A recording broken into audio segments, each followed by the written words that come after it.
Pinabulaanan ni Manila Mayor Hani Lacuna ang ilang sinabi ng dating garbage collector ng lungsod na Leonel Waste Management Corporation. Muling iginit ng alkalde na inabandona ng Leonel ang kanilang obligasyong maghakot ng basura mula pa noong December 30. Batay raw sa ulat ng mga barangay. Ito'y kahit hanggang December 31 pa ang kanilang kontrata. Una na niyang itinanggi ng Leonel. Hanggang bukas, January 10, ang binigay na deadline ng alkalde sa mga bagong kinontratang garbage collector para hakutin lahat ng mga nakatambak na basura sa lungsod.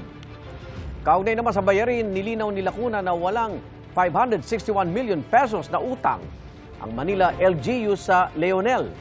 Dumaraan daw sa proseso ang disbursement o paglalabas ng pera para bayaran ang kumpanya. Sabi pa ng alkalde, nabayaran na ang para sa unang 4 na buwan ng 2024 at meron na rin pondo para noong Mayo at Hunyo. Anya, hindi masasabing utang kung hindi ito ay due and demandable, gaya raw ng nakasaad sa pinirmahan nilang kontrata. Wala pang sagot ang Leonel sa mga dagdag na sinabi ng alkalde ukol sa mga bayarin.